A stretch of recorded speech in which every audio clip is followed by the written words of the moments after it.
We will call the village board work session to order on Tuesday, February 3rd, 2026 at 5:02 PM.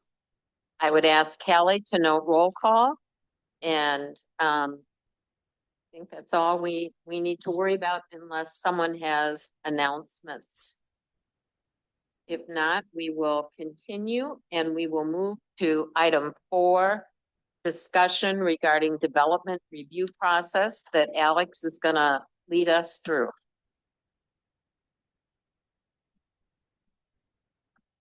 So I don't have a fancy PowerPoint, but this will be more of just a discussion item. This was a topic that was born out of discussion at the December 8th Planning and Zoning meeting. So we had a commissioner who had expressed interest in learning about developments earlier in the process. Specifically, this was in relation to the QTS data center proposal. We had another really good discussion at last week's Planning and Zoning meeting. Settled on a couple different ways to get information out to commissioners. I think that this also applies to trustees. Obviously, you have a purview into development as well. So figured it would make sense to bring it to you all for further discussion and input and how you'd like to see that take place too. So for those of you who have been on the board for a longer period of time, some of this might be already familiar, but I just kind of wanted to start with an overview of the process itself and how that typically unfolds. The memo in your packets kind of lays it out, but I'll just sort of reiterate some of that here. Usually developers will reach out to village staff pretty early on in their due diligence process. A lot of times they've either picked a site in the village already, or they're sort of kicking tires to say, hey, is there good options for my kind of development in your community? A lot of the time they're having that conversation with a number of communities simultaneously. Already this week, it's only Tuesday, and I've had 3 of these types of conversations. So it happens fairly frequently, especially in a community that's growing as fast as we are. As part of this initial outreach, they'll ask about things like utilities, infrastructure availability. Does it already exist serving the site? Does it need to be brought in? What are the costs? What are the timing associated with getting that in there? What's the regulatory process? Stuff like stormwater management. What are our land use plans, the comprehensive plan, zoning districts, and the regulations around that? Schedule of approvals that would need to take place to permit construction and the likely timeline of that. Fees and impact fees and costs associated with development are typically a big one.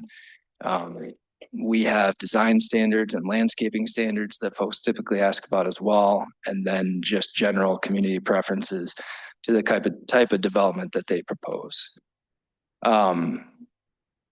As part of these initial inquiries, especially for larger projects, we'll work with them to put together a schedule to say, okay, here's what you would potentially need to go through to permitting, and here's a timeline of those activities.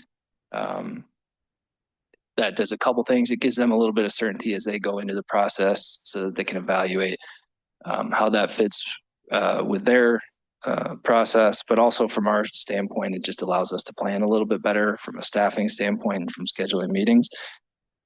Virtually in all instances, a developer will come in, and because speed to market is typically important to them for competitive and cost reasons, they almost always set a schedule that I would say is ambitious. And I would say virtually all the time that schedule ends up sliding.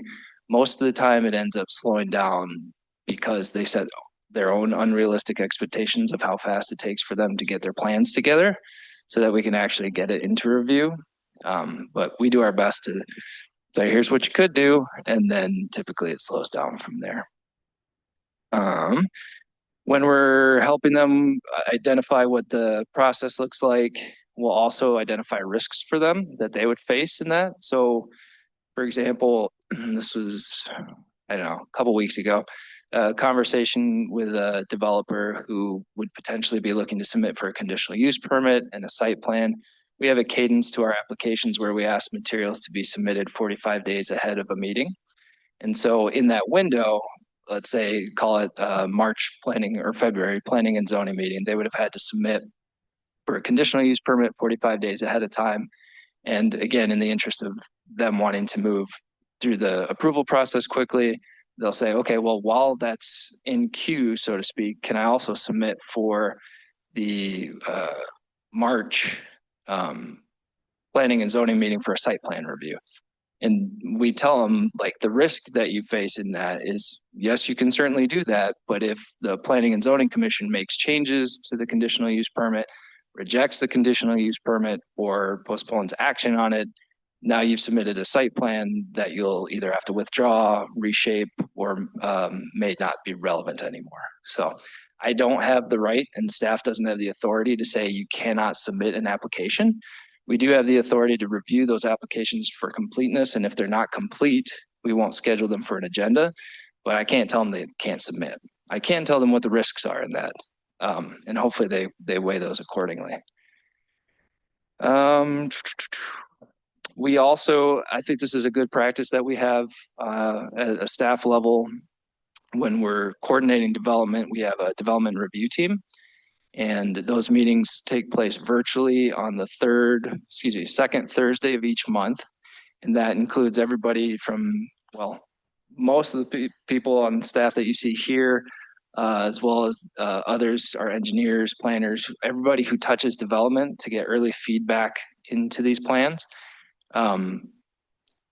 We've got, so next week would be the second Thursday of February. We've got a DRT is our shorthand for a development review team meeting. We've got a DRT meeting scheduled for next week that we have 2 projects on there, for example. And in both of those instances, I don't think either of those projects has a formal concept plan. It's an early conversation that they can have to get input into design considerations, process, those types of things. One of the ones that's on the agenda for next week, just to give us a sense of how long development can take, they initially came to me in August, I think, of 2025 to have an initial conversation about a particular site that they had identified. They're still not at the stage where they're ready to submit. They still don't have a concept plan, but now we're just getting to the point of having some real conversations around what it could potentially look like for them. So just to give a sense of like the length of these things, they take time. As equally as, or as long as these take, I'll also say for every application that actually makes it to the review stage, there's probably 5 or 6 that don't. Again, more of that tire kicking, but also as they continue to work through our requirements, sometimes it just becomes clear that it's not feasible for them, for either for cost considerations or timing. Both for their sake and for our sake, I think everybody would like that decision to be made earlier in the process so that we're not investing a lot of time and resources and then, you know, a project ends up falling apart. I want to just point out that during the discussion at the planning and zoning meeting, the commissioner mentioned that they felt it was unfortunate that they were learning about specifically the QTS project at that late in the process. I think it was at this meeting. And I said point blank, like, this is the early stage of this process. These are concept planning meetings. And I didn't mean that flippantly. It was more of like my perspective sitting in staff, as these things are like the life before they even get to a concept plan stage is long. And I truly consider those early stage pieces to be the start of the formal process. You know, it's like I said, it's very realistic that a project may terminate before it actually gets to a formal submission. So I'm not going to consider anything short of a formal submission the start of a process. Just a different, I guess, perspective. Again, I'm going to harp on this, but I really think it's an important piece, the length that development takes. Last week at the planning and zoning meeting, the first agenda item was for a senior housing development, a final development plan for that project. That was the first meeting that came before planning and zoning. And that conversation that they initially approached the village was December of 2024. So that's over a full year that they even got to their review piece. So I know it's probably going to sound like a broken record, but development is a long game. If they do opt to move forward, we could include concept plans. Those are typically required when it is a larger project or there is a comp plan amendment or there's different agreements that are associated with that. when we do get a submission, we go through a process to determine what's considered what we call a complete application, meaning they've submitted all the associated materials according to our ordinance. Once we determine an application to be complete, we'll formally let the applicant know that that's the case, and then that sort of starts the shot clock on any type of review time frame that's contained in our ordinances or by statute. And again, I mentioned the cadence of our submissions. We usually ask that materials be submitted 45 days ahead of time before it's scheduled for action or review by either the commission or the village board. Action, I want to make clear, is not always a positive or a negative vote. For example, a comprehensive plan amendment, that could be a recommendation for planning and zoning, from planning and zoning to you all as trustees to say, hey, we want to postpone action or request additional information. Subsequently, you all have the right to then say, okay, we would like to further postpone this action or refer it back to planning and zoning for further review. I want to just kind of make that point clear too, because I think some of the feedback that I've been hearing and we've been hearing as staff is that that's not clear, especially as it related to the QTS item, is that there needed to be an action on the comprehensive plan amendment at those times, when it certainly was always an option for you all and our commissioners to request additional time and information to be gathered. So that's always an option that's available as well.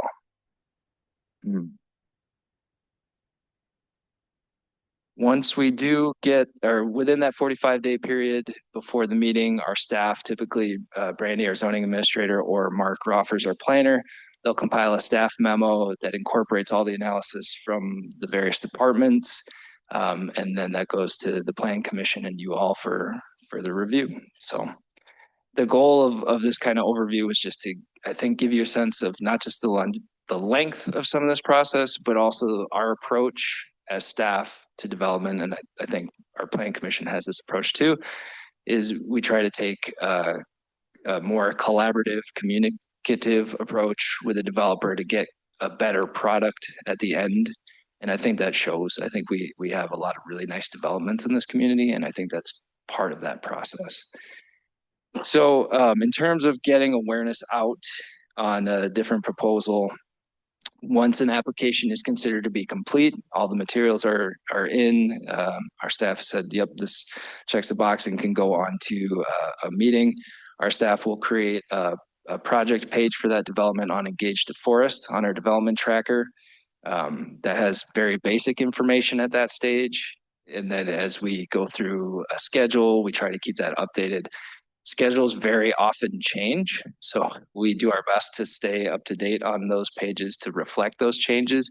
Again, if the initial proposal was, quicker timeline and it ends up slowing or various things change, we try to reflect that. And I think that can also lead to some confusion in terms of, well, why is this changing now? And, what's going on? But the reality is we're trying to keep up that information so that people understand when there are changes, and it's just, there's always going to be changes. That's kind of the nature of it. The other opportunity that this filters into the public view is when agendas and packets are published, and for planning and zoning, and I would say generally for village board too, that's usually the week, like Thursday or Friday before a meeting. So all that being said, what we discussed at planning and zoning last week was a process where when applications do or new projects do go on Engage the Forest, staff would be proactively notifying commissioners. And I think this also pertains to trustees as well, when there is a new project on there, so that you can all see, well, hey, what's coming in. And then the other thing that we talked about at P&Z also was the meeting ahead of, so at the end of each meeting, basically a preview, if you will, of what's going to be on the next meeting's agenda. So if we know that, well, for example, in this case, we'll have for the February planning and zoning meeting, a site plan submission by the Dickman Company for a project over on Cake Parkway, rather than first time commissioners hear of that being either if they independently check the project page on Engage the Forest, or they get the packet the week before, they would know that that's coming at the future meeting a month ahead of time, essentially. And we're able to do that because we get those submissions 45 days in advance. There was a request at Planning and Zoning as well that they would like to have notification of annexation petitions. Typically those, and that was a great flag. I don't know if Jim, that was you or who, but typically those don't go to Planning and Zoning first, so they wouldn't have an awareness. So in this case, we would commit a staff when Callie does get those notices early on to communicate to Planning and Zoning commissioners that we've received those. And obviously, I think in all those cases, that also applies to the village board too. So that's a general overview. That's how I think we're orienting in terms of communicating the stage at which we're communicating development coming in. And I guess open to any questions, discussion, or suggestions on an alternative approach or anything else we can do. Jim. One thing that you mentioned at the planning and zoning that I don't know if we directly mentioned it here is that when you receive the submittal, that those 45 days, like you said, it starts the clock, but you commented how much changes even in those 45 days. Because we talked as a commissioner, well, could we get that, say that submittal? But the answer is more or less like I just said, that so much changes between now and an actual meeting. It wouldn't benefit us to get all those iterations. Yeah, that's a good point. And I think that is mentioned in the memo. So once there's a substantial amount of back and forth, typically between our planner, Mark, and the development team that submitted the application. And I guess a lot of it is also with our engineers too, on some of the technical details. As we review those and get them ready for Plan Commission, there may be suggestions or comments from our engineering team saying, hey, can you revise the sidewalk layout, or can you X, Y, Z, and then there's a back and forth. So the plans that they initially submit are very often, like you mentioned, Jim, different from what Planning and Zoning actually ends up reviewing at that meeting. Jan. I like what you've brought forward, your suggestions with the communication strategy, the changes and so forth. I think that it was needed, and I think you have a lot of good ideas here, and it's going to help with transparency. So it'll be good for everybody. Thanks. Brad. The only thing I worry about is there's a lot of stuff on the Engage DeForest page already as somebody new trying to figure out what projects are ongoing, that if every submittal has a new project created when a quarter of them aren't going to even move forward, is that really worth our time? And is that really being transparent? Because then people are going to get confused about what's actually going on. Yeah, that's a good point. So when we put a project on Engage, it's when we receive a complete submission. So I don't know, whoever's got a mouse, are you able to bring up the Engage page? So like, for example, let's say there's a project that's going to require a rezoning, a site plan, a CSM, an infrastructure agreement. There's a number of different steps in this process. And when we put it up first, so in this case, a rezoning would be the first submission that we get. So when we have a complete application for a rezoning submission, we'll put it up on Engage DeForest. If there's just a project that's having early conversations, or they've been to the development review team, but they haven't actually submitted an initial formal application, they won't go on here. So it's when we get that first complete piece that they'll go on there. So what would be a good example here? Whoever's got the mouse, can you scroll down a little bit? Oh, sorry. Is that kind of what you were getting to, not wanting to get projects that end? I may have misunderstood what you said. Like you said, like a quarter or a fifth of them don't move forward. That's from the initial conversations, not necessarily once they complete the. Correct. Okay. Yep. Yes, that's true. But I will say, like, we've had, I don't know if they're still up there. Is the Holm Street one on the completed projects, or did that get removed entirely? So for example, we had an application, I don't know, maybe a year and a half ago for housing development on the Holm Education Center site, which was up here at one point. It's probably off now because they've canceled.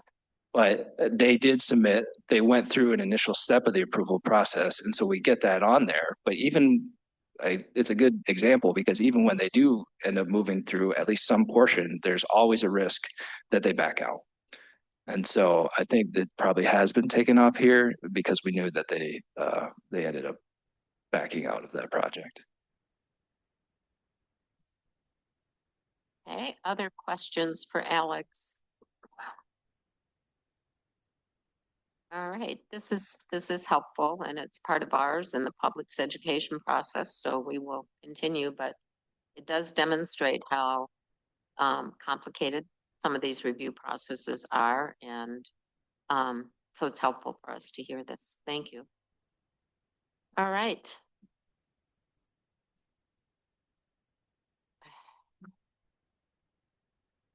Moving on, we were going to go through department updates. We'll begin. I don't think Bill is on, but does anybody have an administrative update on behalf of Bill? I don't have anything for Bill to share on an administration update point of view. Okay, great. Thank you. Financial, Carol. All right. Police department. Yeah, I'm online. Sorry. Couple things because it's been a bit since we would really give you an update. But our last officer graduated from the academy end of December. She's out on field training doing well, Officer Bailey. So that's a positive step. And then lately it seems that we have been getting a lot more scam complaints coming through, people being victimized by scammers. So we're going to be working with the Cornerstone, try to work with Natalie up and her staff to try to do some presentations for our seniors. It's not just a senior citizen victimization pattern right now. People are falling for these scams all over. So if you can, please talk to your friends, talk to your neighbors. The IRS will not ask you for Target gift cards. The Wisconsin does not have toll roads, so you don't pay for tolls anywhere in here. But the scams are getting more and more creative, more and more aggressive, and we're doing our best with the education piece. So I just wanted to get that out in the universe for people to pay attention to with your neighbors, friends, and everything else. Thank you. Thank you, Mr. Olson. Let's go on then to Judd Blau for Public Services. Oh, it's Greg tonight. I'll give the update tonight. So we've got a lot of our projects out for bid, reconstruction project, resurfacing projects. We have a playground for Rivers Turn Park that we are sending out RFPs for. And then also fire department bathroom and epoxy floor bidding is going out. We've got a lot of tree trimming going on throughout the village. We've got a crew of, I think, 6 guys working on tree trimming on over 5,000 trees that we have. So we got to keep on that in the wintertime. And then we've just been doing a lot of facilities maintenance and equipment repairs through this cold weather. So it's starting to get warm, so they're getting antsy to get outside. Your idea of what's warm and many of our ideas about what's warm is very different. All right. Alex, Alon, community development. Just an update, we did begin onboarding our new third-party code enforcement provider. And when we start getting them out into the community a little bit more, we'll make sure to let you guys know just in case you're getting any calls on anything.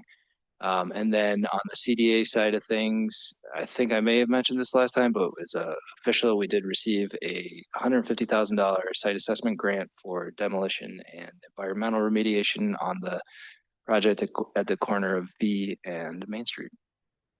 Wonderful. Okay. Callie, administrative services update. Just a quick update about the upcoming election in 2 weeks. In-person absentee voting started today. We had 1 person. We have sent out 411 ballots and have received back about 36 of them, I believe. So it is showing to be a low turnout, but we're all set and ready to go. Right. And with that, don't forget the next meeting will be moved to Thursday because there will be an election. So it'll be Thursday the 19th instead of Tuesday the 17th. All right. And does everyone know what the election is? I've had a lot of people go, I don't know what this is. So you want to share? It is for Dane County Circuit Judge, Branch 1. So that's all I really know. I'm Alright. not sure on Thank anything you. else. Right. Recreation, community enrichment, we don't have either resource. You got I've got an update from Sam. Both Sam and Tricia are up at the WPRA, Wisconsin Parks Recreation Association Conference in the Dells. But Tricia's the Forest Dragon Art Fair. She's got 112 confirmed artist applications with 126 booths reserved. She's working on sponsorships for all the various sponsorships we have throughout the community, right? Whether they be ball field signs, events, out at the athletic complex. So she's working with current sponsors to renew them, and then also talking with potential new sponsors, as well as she's confirming vendors for the 4th of July celebration and the Forest Dragon Art Fair. And we also have our first kickoff planning meeting coming up for Yahara River Fest in a few weeks. So she's got lots of things happening as it starts to be her busy season. Sam's been working on the spring summer guide. They've got all the info over to the paper last Friday, and we'll now have a few editing periods before the release on February 27th. Volleyball season started a few weeks ago. The last handful of weeks to the month, he's been trying to recruit and hire many ice skating instructors. They have been able to hire many instructors over the past few weeks. The winter session started back up on February 1st. He was at lessons. They went really well. Their new instructors did a great job working with the kids on ice skating. So that's happening down at the Forest Yards, the ice rink there. They'll have a break this Sunday, then lessons will resume on the 15th of February. He's starting to work on complex concessions hiring. So that's a lot of high school students that they need to hire to make sure the concessions are running appropriately. He's also starting to work on volunteer groups for that out there for 2026. The volunteer sign-up form will go out on February 9th at noon. Last year, as a reminder, we gave a total of about $18,501 to local nonprofit groups that participated. Having been a part of 2 of those nonprofit groups, it's greatly appreciated because it certainly helps us all. They have started to receive sanction group and local league applications for the baseball season, and then softball, football, that kind of stuff. So he's already approved Norske Thunder as a local league team for 26 season. And then, as I said, he's gone to the WPRA conference this week. And outside of just attending educational sessions, he'll have many other responsibilities at this year's conference. So he's one of the leads for the region for the Parks and Recreation. We're Par 3. He's very highly integrated in that. He'll be doing a presentation in a session Wednesday with his colleague from Emerging Professionals Committee. He's on the WPRA board. We'll have a variety of opportunities to work with his colleagues who are also on the board. He will be recognized during a career development boot camp, How to Stand Out session that will take place tomorrow. He was reached out to by speakers attending the conference all the way from North Carolina. During the session, he plans to use me as an example of a young professional who's positively getting their name out in the profession. He received my name from numerous professionals within the state. He also will be helping my EPC colleagues with their trade show booth, a speed networking event. And on Thursday night, he'll be accepting the Wisconsin Parks and Recreation Association Emerging Professional of the Year Award. It's very cool. He received multiple nominations for this award and was chosen for this award by the WPRA Award Committee. Reese is one of the multiple professionals who nominated him. Reese will be introducing me and presenting me the award during the awards banquet. So several of us from the village are going to try to get up there on Thursday night and as well to support him. So that's pretty exciting for Sam. So when you see him, make sure you congratulate him on that. Great honor. That's great. Thank you. All right. DeForest Windsor Fire and EMS update. You have a lot at the village board meeting, so yeah, I got it. All right. If there is no other business to lawfully come before this committee, we will entertain a motion to adjourn. We will adjourn until our 6 o'clock board meeting. I would ask you to be on time for our 6 o'clock. So Motion to adjourn. is there a second? Second. We have a motion and a second. All those in favor signify by saying aye. Aye. Opposed? Motion carries. We're adjourned at 6:30 or 5:32 PM. And we will come back again for our 6 PM meeting.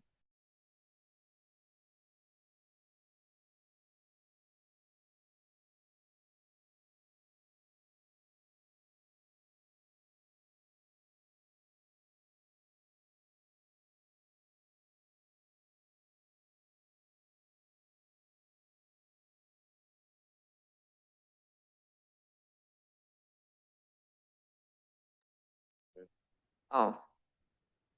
I would ask Callie to note roll call. And I would ask, let's see, Brad, do you want to lead us in the pledge?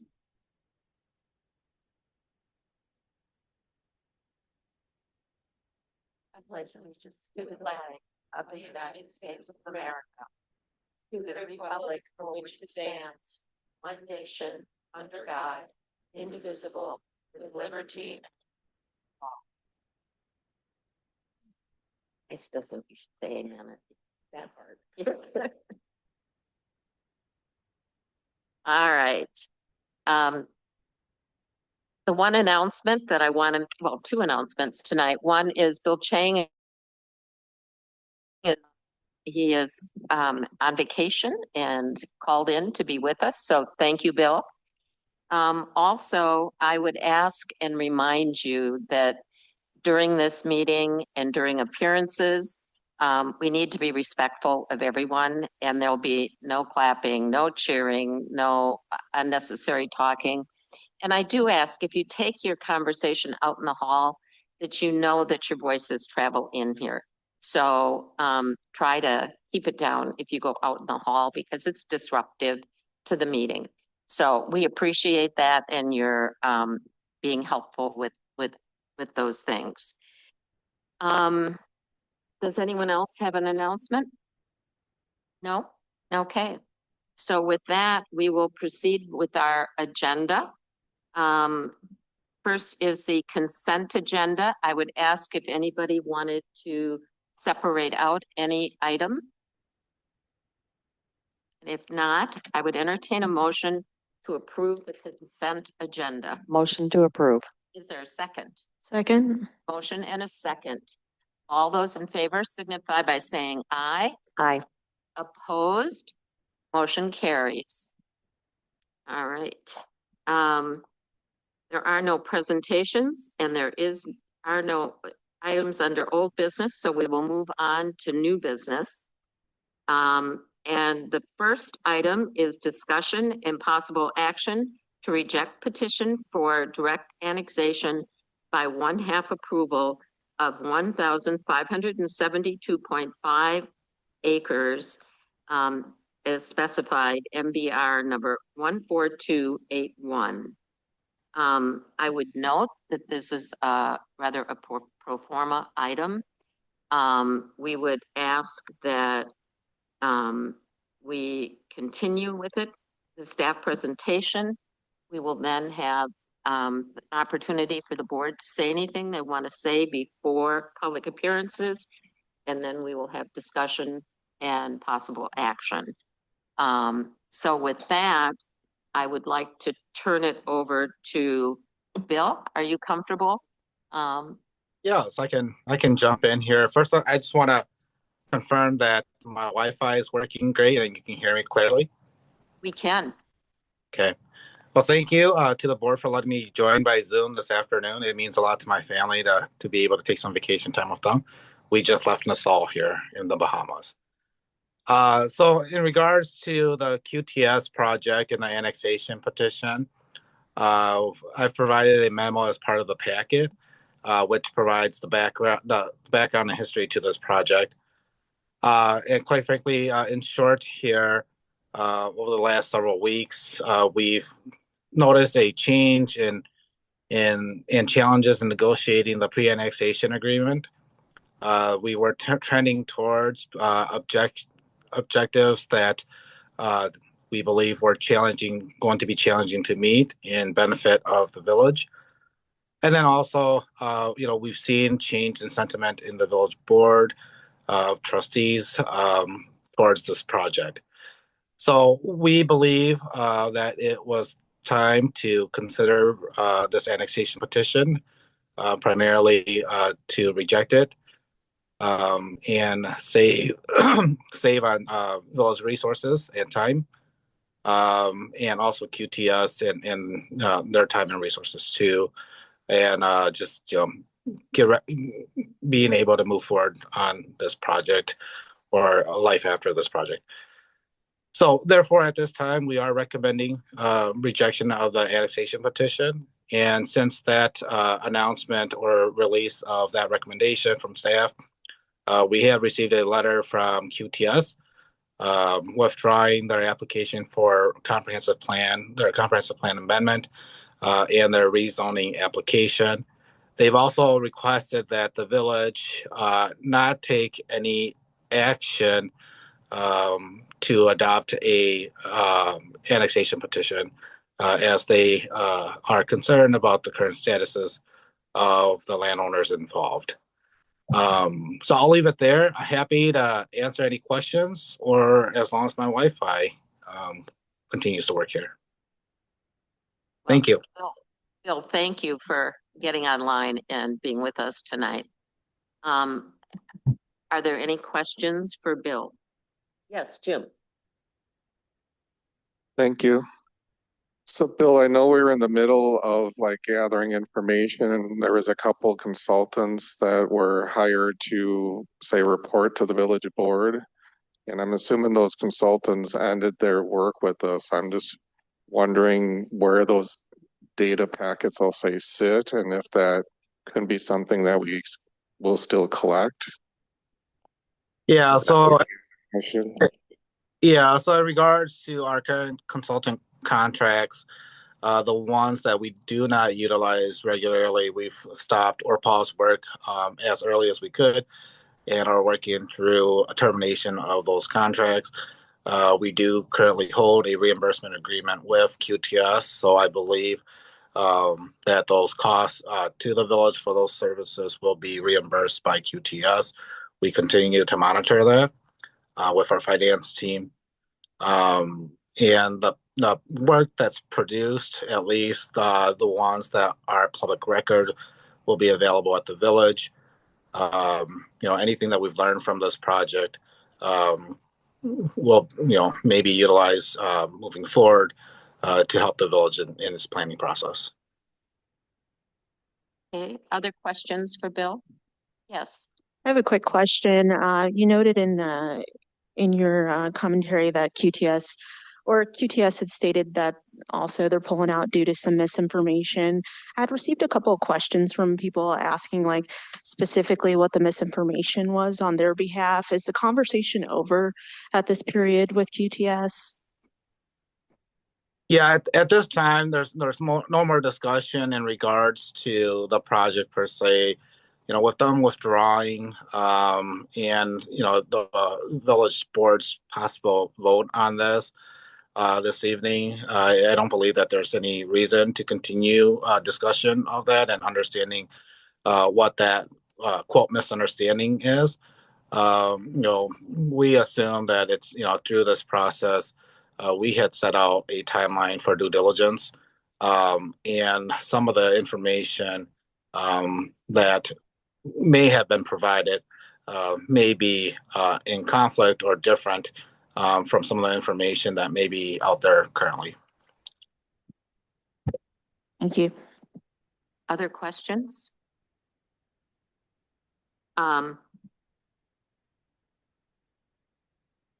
I don't have anything to really add to what Bill just said, except that I think it's important to recognize that we're at a point where we could finally take a vote. Process required that we go through a complex review of the project, and we've gotten to a point where we can vote. So I'm hopeful that we can come through this and then find a way to come back together as a community. So with that, we'll move, unless there's more questions. We'll ask if there's anything that board members want to say before we move to public appearances. Yes, Brad. I know there's going to be public appearances, but before the vote this evening, I just wanted to pause to recognize our community. No matter where each of you stand, I sincerely want to thank everybody who showed up, spoke out, and engaged respectfully throughout the entire process. Seeing neighbors come together, organize, and make their voices heard is exactly how local government is supposed to work. Also, collecting more than 1,000 petition signatures in just 6 days, it's no small feat.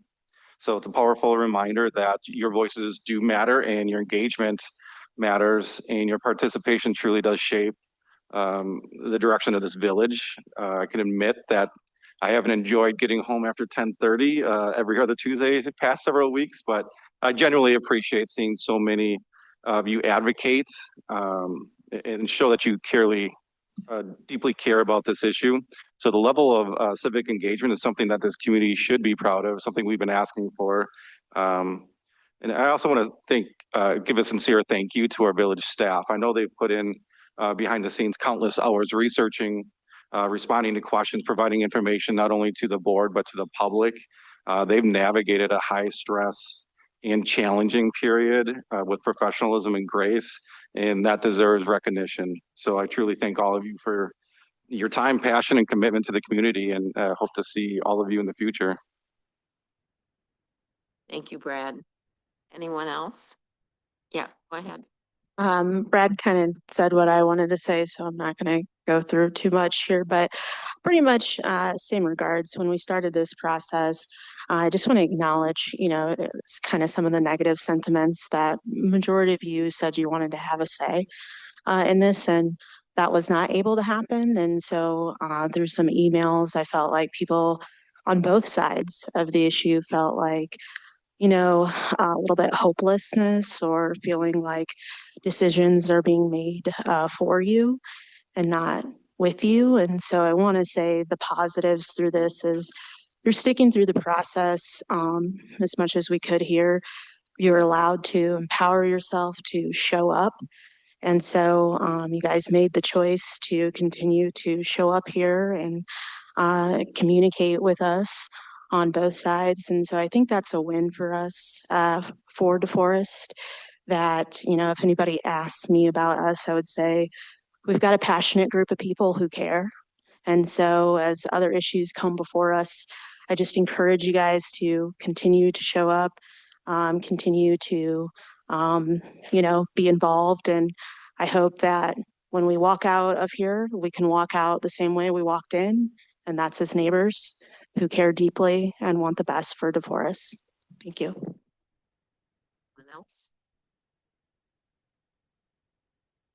I'm going to challenge this organization and all of you who are here in the No Data Center group and all of you that are here in the support of the data center group.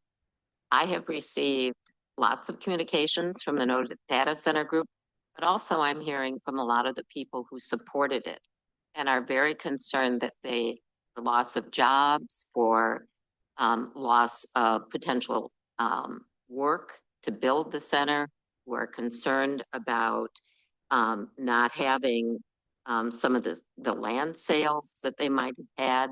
Others who are very concerned about not being able to contract with QTS and the data center. But I think it's incumbent on all of us as members of this community want to make a peaceful community and a community that works together to reach out and listen to one another. The village board can't do this alone.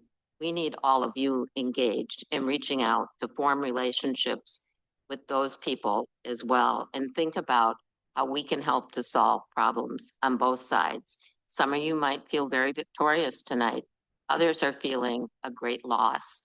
And I think as a community, we need to bond together and work together to try and heal that rift. So I encourage you to take that on as a challenge and work with us to make it better. So with that, is there anyone else who wants to say anything? Yes, Jim. I guess I'll say that as far as my sentiment, I'll say my background's engineering for people that don't know that, but I feel like I'm one that wants to collect, say, data and make a better informed decision. I don't personally feel like we completely fulfilled that. So that's a bit of a struggle that I have for the vote that's going to happen.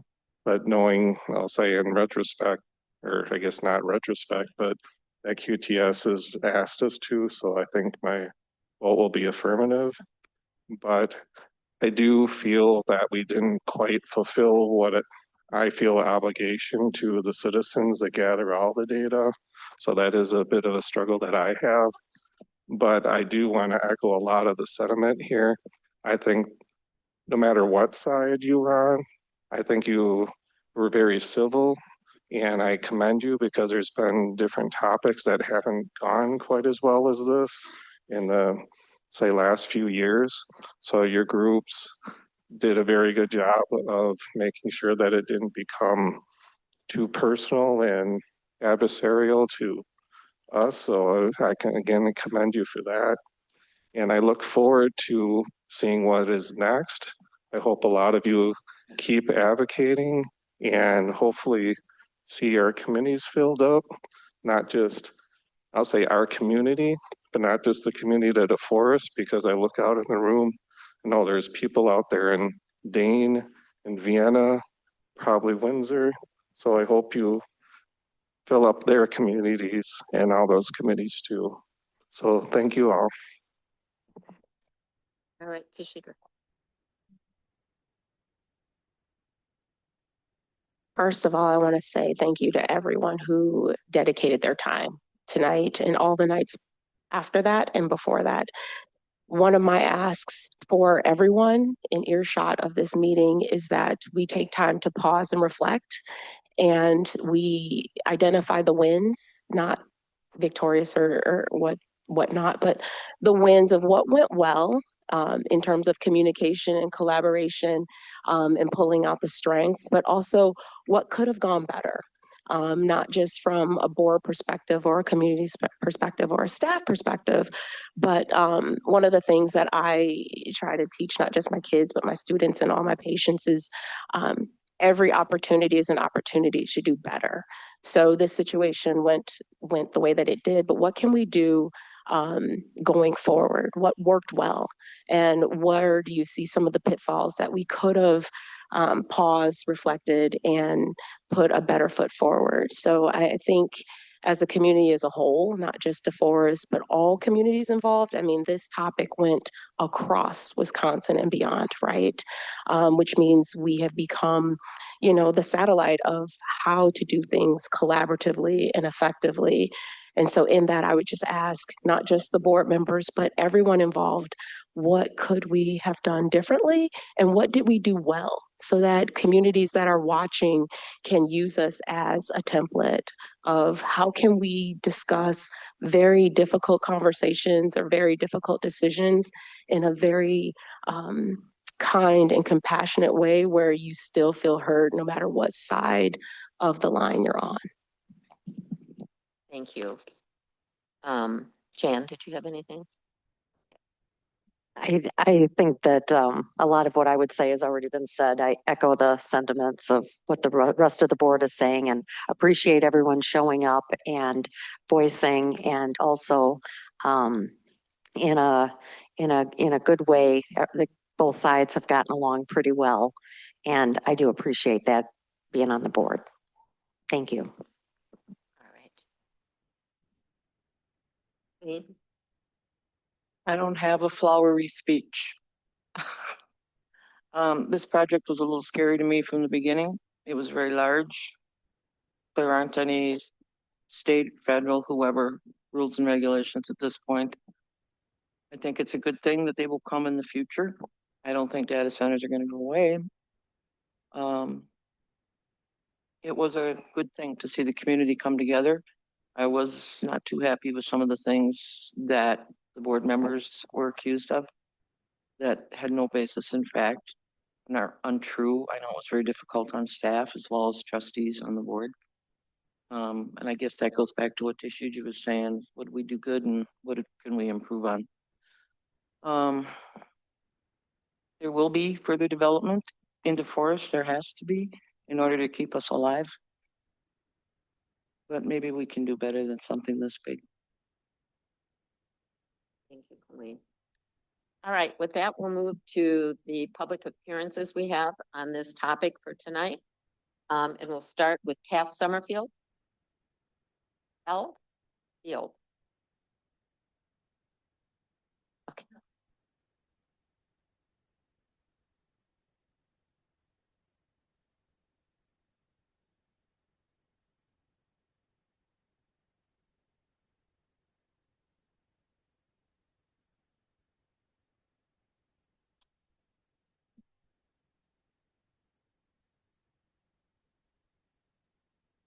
Okay.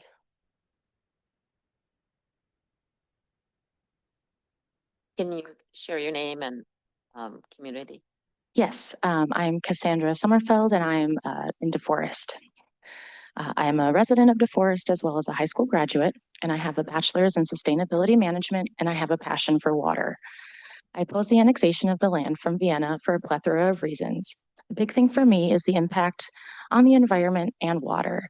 They advertise a water-free cooling system, but tell us it takes 1 million gallons to fill each building. Last I checked, 1 million isn't free.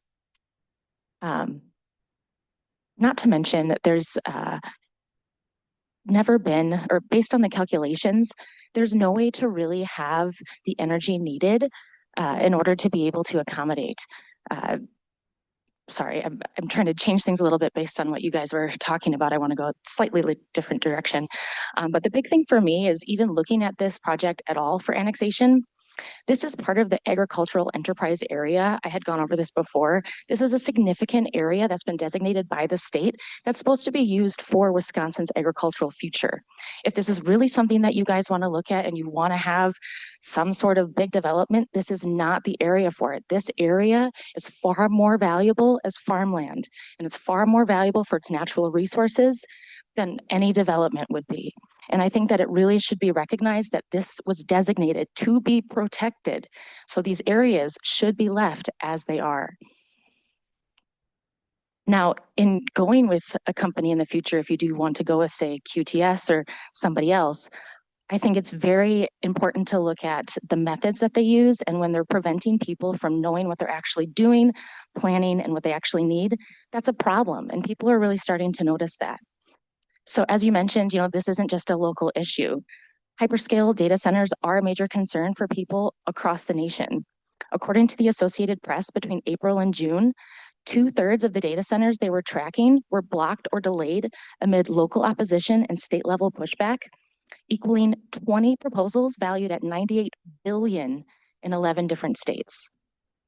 There's multiple issues across multiple different areas, including just in Minnesota, there was different challenges that arose, and residents felt betrayed and lied to when they discovered that the state, county, city, and utility officials knew about the proposal for an entire year before the city, responding to the public record requests filed by the Minnesota Center of Environmental Advocacy, released internal emails that confirmed it. Sound familiar? I think the fact that Alliant Energy is the one who's trying to push this is concerning and should be looked at.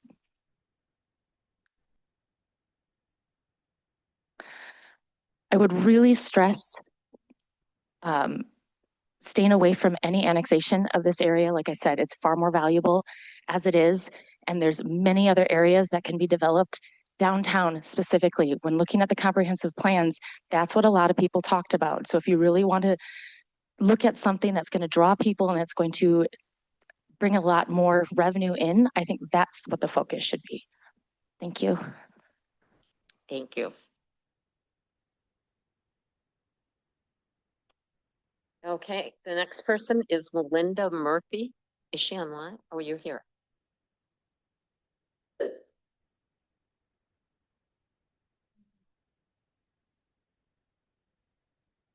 Please identify yourself and your community. So I'm Melinda Murphy, and I'm a homeowner and resident of Windsor, Lake Windsor to be specific.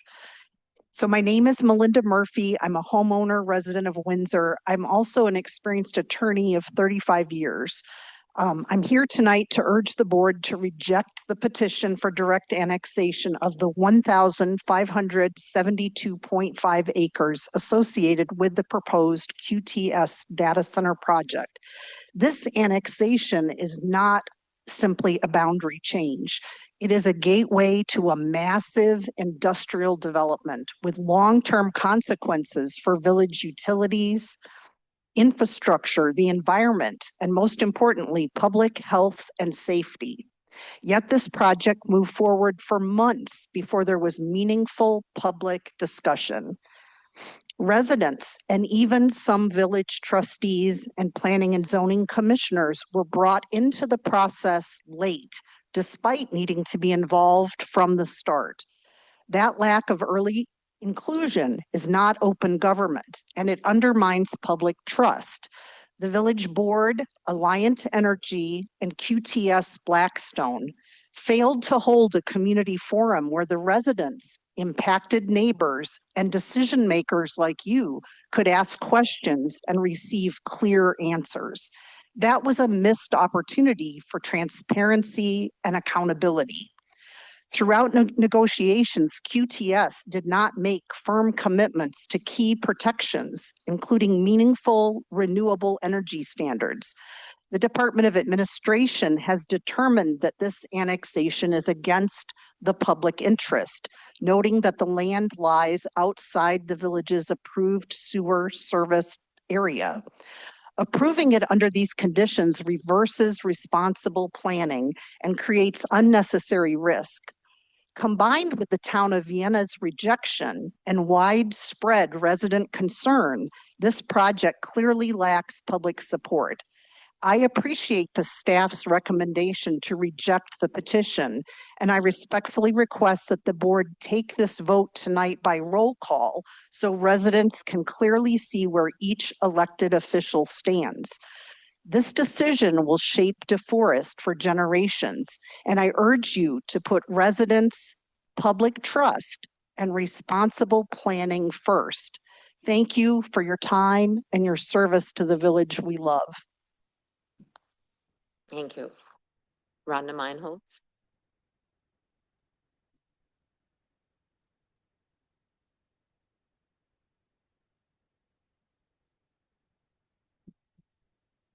I'm still Rhonda Meinholz, and I still live in Vienna. I am here to speak regarding the once proposed QTS data center on the 1,572 acre massive property north of I-94 and County Highway V. The recent letter from QTS's attorney confirms that the company is pausing its pursuit of development approvals, citing public opposition and ongoing concerns. While described as a pause, this decision underscores what residents have been saying for months. This proposal has generated deep and sustained concern across the community. Even in its current state, the potential impacts remain significant. A development spanning more than 2 square miles would dramatically alter our community, bringing increased heavy truck traffic, strain on roads and municipal services, enormous demands on electricity and water, and lasting impacts on wetlands, wildlife, and open space. The letter also requests that the village refrain from annexation or actions that would change current landowner circumstances. That request is an important reminder that annexation and zoning decisions must serve the community's long-term interests and the village's adopted plans, not the uncertainty or timeliness of a single developer. Beyond infrastructure, the proposed parcels are irregularly shaped and only minimally contiguous with the village. This fragments the town's cohesion and creates long-term governance and service challenges that residents, not developers, will be left to manage. Given the lack of transparency that has characterized this proposal, residents and neighboring communities are left in ongoing uncertainty, never knowing whether this project is truly over or quietly being pursued behind the scenes. That uncertainty erodes public trust. I'm asking the board to end this definitively. by formally disengaging from any data center related annexation or development and stating clearly on the record that this proposal is closed, so residents and neighbors can move forward without continued concern. We need to refocus on development that aligns with the comprehensive plan and reflects community priorities. Thank you for your time and consideration, and thank you for your service to the Village of DeForest. Thank you, Amanda. Dan Jansen.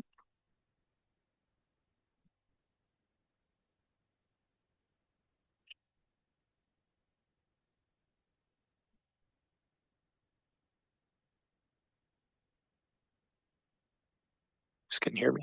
You assume? My name is Dan Jansen, and in April, I'll be a 21-year resident of DeForest. I'm submitting this statement for the public record of the meeting.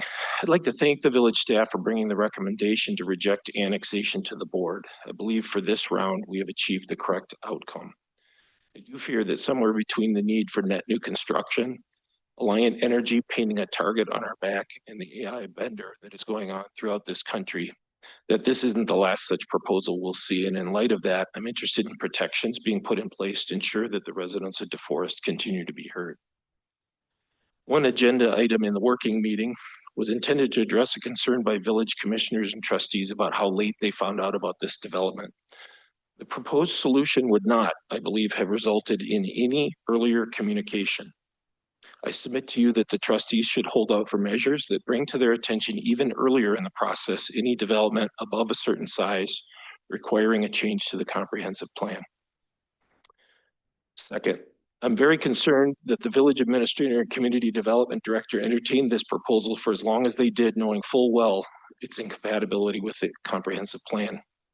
Now, plans such as these are often general enough that you can drive a truck through them. Notwithstanding, it feels like a 30% increase in the size of the village in one go does not equate to the kind of balanced development that our plan specifies.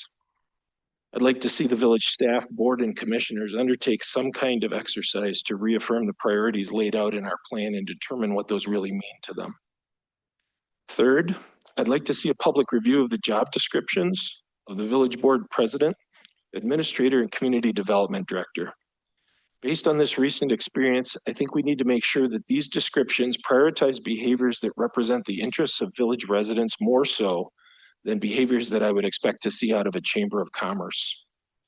Just as importantly, I'd like to see what performance measures these roles are evaluated against in their annual reviews to ensure that they support the goals and objectives of the comprehensive plan. Finally, I'd like to submit to you that as part of this process, the village residents have indicated to you that they do not feel that such a development is within the scope of the plan at all. As such, and in light of the tremendous uncertainty in the data center industry, I ask for the immediate imposition of a 2-year moratorium on data center development involving the village of DeForest. Thank you, folks, for putting up with us during this process. Thank you. Carl Heggie. Carla, I'm sorry. Oh, I'm sorry. Just 1 minute. Dan, he has a clarifying question. Yeah, Dan, when you questioned or a review of job descriptions, you said president and economic director. I'm not sure what paperwork exists for these types of things, but I'd just like to understand what exactly the roles of those individuals are defined as. So maybe that only applies to the staff. I concede that, I'm not sure. Okay, so I was just concerned that you maybe said president and when you meant administrator, but you did mean president. I meant president, administrator, and community development director. Those are documented on paper. I think it's important that supporting our comprehensive plan is a primary performance objective of those roles. So. Thank you very much, Dan. Carla, sorry.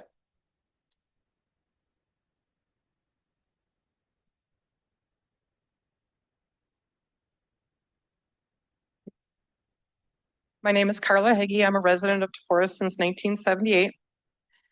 These past couple of months have been trying for many of us DeForest residents, as well as you, our village board. With the announcement by QTS to withdraw its annexation request, we have been given a small sigh of relief. However, I was very disappointed to see that they are accusing residents of spreading misinformation as the reason for withdrawal. Seriously? They are a multi-billion-dollar corporation. We didn't push them away with misinformation. In fact, there were several of the NDCD team members that did extensive and thorough research on QTS and data centers and presented QTS with very specific questions in regards to the build and operations. The fact that they were met with resistance from informed individuals working together is the real reason for their withdrawal, in my opinion. Our hope is that because of this withdrawal, DeForest will honor the recommendations from village staff and the DOA and officially deny the annexation request. DeForest has been able to remain a steady, growing community, and we foresee that will still be the case in the future. Slow and steady wins the race.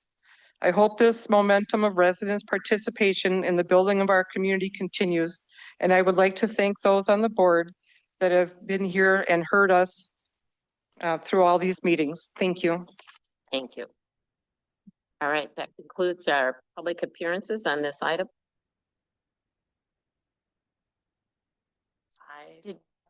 Did you sign up?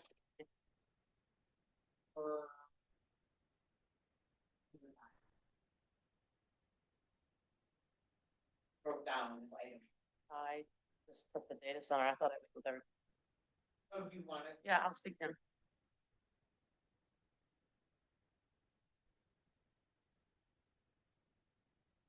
I'll give these back. Okay.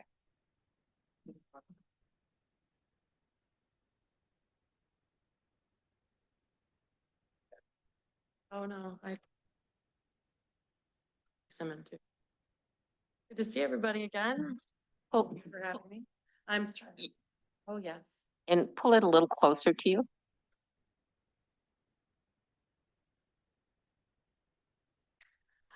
I'm Trisha Bulkey. Everyone knows where I live by now, but in case you forgot, my address is on the form.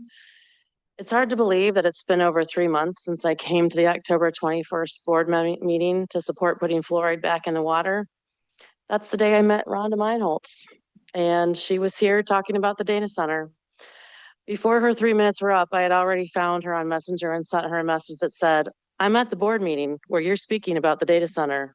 I've been very upset about this too, ever since I heard about it. Let me know what I can do. I'm outraged about this as well." At the time, neither one of us could have imagined what we set in motion that day, but it would seal the beginning of a beautiful friendships between people, most of whom had never met before the words QTS or pig roast came out of anybody's mouths. The following week, Sean Haney of Vienna, Nancy Roth of Dane, Eva Bedinsky of Windsor, Delia Griffiths of DeForest, and myself were all sitting around Rhonda's dining room table.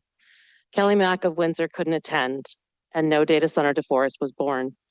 7 people, 4 municipalities. Eventually, our leadership team expanded by a few more, and so did our Army. Today, there are over 4,000 people in our No Data Center DeForest Facebook group who represent people from all over Dane County, Wisconsin, and outside of Wisconsin. It is humbling to look back and see what we started. Most of us from leadership have limited experience in this arena. A few of us came fresh off the recall of Bill Landgraft. One of us had prior local government experience. One of us had building community background, and one of us has project management experience. But all of us were building the plane as we were flying it. I'm reassured to see that democracy is still alive and well in DeForest, Wisconsin. Looking around at all these people who joined our fight, many of whom have not been to a board meeting, some who have never spoken in front of more than a handful of people, have been brave enough to stand up for what they believed in. I've never been so proud of a community I live in and the community that's surrounded. Being a part of this fight to keep DeForest small and protect why most of us moved here has reinforced exactly why I moved here to begin with. DeForest and Vienna deserve to be protected. Based on history, I don't trust this fight is over.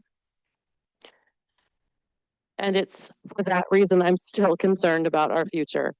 I am asking you as board members and as staff that you make some changes in the way that you run our government.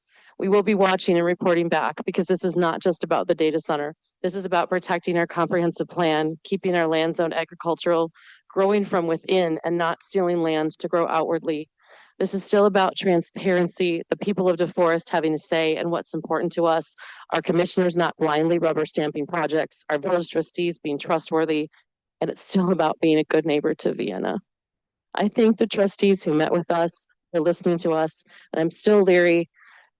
How are you as a staff and as trustees going to ensure the direction of DeForest? How can No Data Center DeForest work together with you and make sure we don't go through this again? Most importantly, will you please consider a moratorium much like Madison did? Thank you. With that, we will move to discussion and possible action regarding this matter. I would ask Al to help repeat when we do get to possible action, what a yes vote and a no vote means. If you could do that for us. Well, you're going to need a motion either to accept the annexation petition or reject it. So a yes vote would be dependent on what the motion is. All right. Just so everyone's clear, we often get tied up in that. So with that, I would ask if there's any comment or discussion from the board. If not, we are going to do a roll call vote.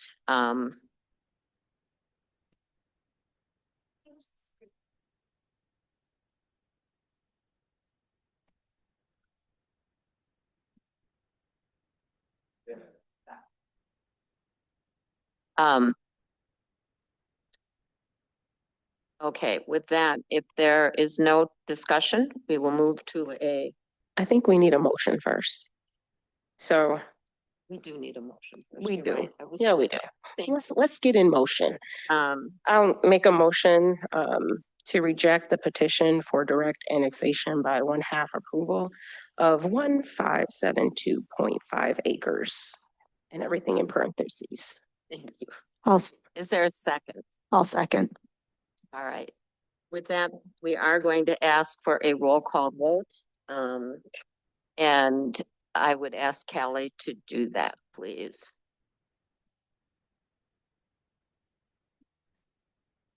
Trustee Williams? Present. And my vote? Yeah, your vote. Okay. So my vote is to make them, I guess to vote down, so no. Which I thought you were gonna explain what yes or no meant. Okay. This is why we clarify these things. Yeah, The motion is to reject the annexations. Okay. The yes vote is a rejection of. so yes to reject. Thank you, Al. Trustee Allen? Aye. Trustee Cords? Aye. Trustee Little? Aye. Trustee Simpson? Aye. Trustee Stefan Hagenham? Aye. President Cahill Wolfgram? Aye. Motion carries 7-0. Thank you. All right. We will move on to 8.2 then. Resolution 2026-009, a resolution approving village participation in the Renew the Blue Council. Judd, do you want to make the presentation? And I'll give you a brief update. So this is part of the Clean Lakes Alliance, which has been doing work around the Channel Lakes and then the watershed that contributes to it. James Ty is here from the Clean Lakes Alliance. He's been running that organization basically from the beginning, which is probably, I'll get it wrong, but I think it's 10, 11 years. He does have a presentation. If somebody can bring it up, it's the PowerPoint that's available. And then you could give James the control to run that PowerPoint would be great. But there is a resolution in the packet. So at the end of this and after your discussion, we would look for discussion and possible action to one, join the Clean Lakes Alliance, and then two, become a part of the Renew the Blue. And with that comes the obligation by y'all is if you do that there's two appointees that can be made to this organization. They ask that one be an elected official and then one be whomever you might want, if it's staff or somebody at large. So with that, I'll turn it over to James and let him give you a little bit of information on the organization. Good evening. My name is James Ty. As Judd was saying, I'm the executive director of the Clean Lakes Alliance for the past 15 years since its founding. While the presentation's coming up, I'm here tonight to invite DeForest to formally join a council that we've created of now over 40 nonprofits and municipalities in the Yahara watershed. to both track and implement Renew the Blue, which is a community plan to improve our water quality and beaches. And if I do this correctly, I'm going to hit continue. Wonderful. So since 2008, the partnership has grown under the leadership of the Clean Lakes Alliance. Back in 2008, Secretary Matt Frank, County Executive Kathleen Falk, and Mayor Dave Levitt launched it. And then in 2010, Clean Lakes Alliance came on. We then grew that partnership. And the last partnership was in 3.0 during COVID. We had 19 signatories. Now they're moving on implementation. We have now over 40 to work in what's called a collective area to bring everybody's voices. So the Renew the Blue that was passed in May of 2022 has the latest scientists from our community's lead scientists for around the watershed, sets clear goals and targets for what everybody can do. And it's not just government, it's also agriculture. Is there, there we go. Residents, builders, park and open spaces managers. So there's 2 areas of focus. There are 12 impacts in total. These are the direct impacts to improve water quality in the watershed. 1, build additional manure processing capacity. We need to do something about the amount of manure that we have and how it is spread, especially with the development constraints that are going to be coming over the next 10, 20 years. Increase the ability to handle and transport the manure. We are phosphorus rich. You might not know, but it's an element that is basically going to run out. And so Wisconsin and Dane County has an amazing way to actually reuse that phosphorus and actually transport it to areas around the state and around the country that does not have enough. Increase the number of farm acres guided by nutrient management plans. Before 2017, when Clean Lakes Alliance got around this issue, we were at 37% of our farms had nutrient management plans, while other parts of the state were at 60, 70%, 80%, even 90%. We're now up to 57%, so we want to increase that to 100%.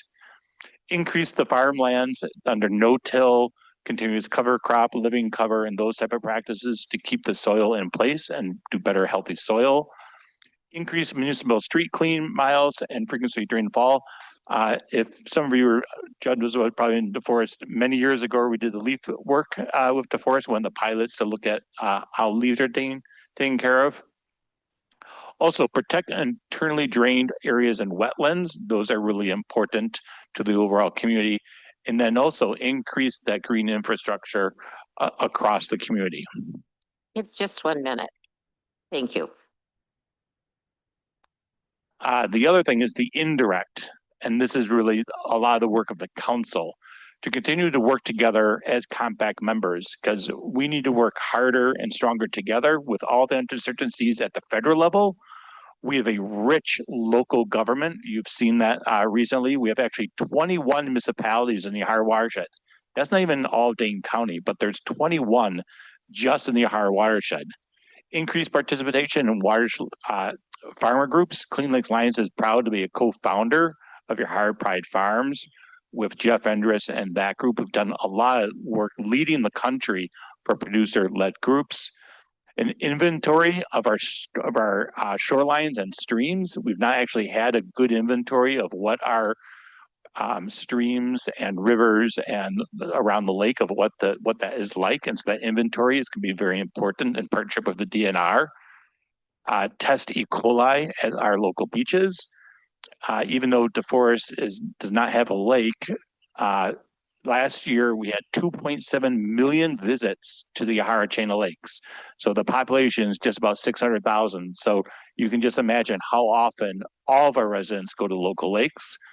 And then continue to track, report progress. And that's one of the really good things that's happening is that while DeForest might do something good, and then Vienna do something good, and then Westport, it's really hard to collectively show the community the good work that's being done. So we need to do that as different municipalities and nonprofits.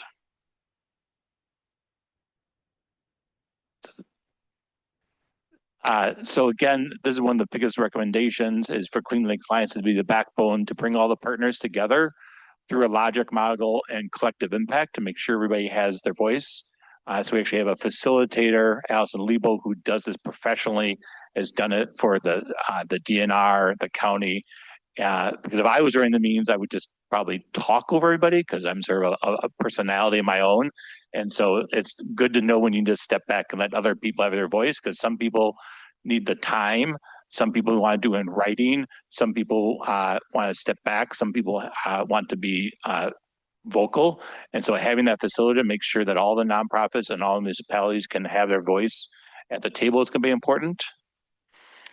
Acting together for healthy lakes, lands, and shorelines. This is actually a project. Sometimes things move slowly. This project goes back to 2008. We took out part of the lawn at the governor's residence and put 10 feet of native shoreline along the governor's residence, but it took all the way till 2 years ago. It took over a decade to get everything lined up to do that. But that is something to show the power of persistence to get something done.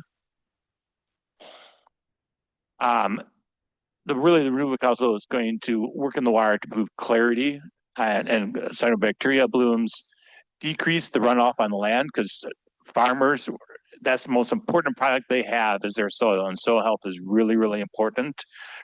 So it's not just about runoff, but it's also keeping their gold is the soil, to keep that.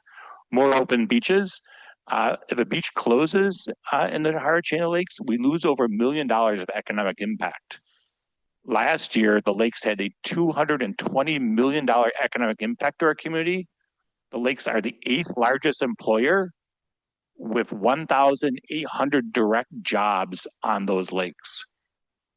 It's also making sure that everybody is voiced. So this is, last night was in Wanakee. They voted yes. I think Bob Wiverth is online with the village of Windsor. They have voted yes. Yahara Headwaters has voted yes. Yahara Pride Farms has voted yes. So I'm here today to answer any questions and hopefully join the council. Some initial objectives is to create these 5 facing metrics. One could be number of rain gardens in our community. Madison has a way to track those. We are partnering with CARPC. So as a community, we can see how that dial moves. Inventory of the shoreline.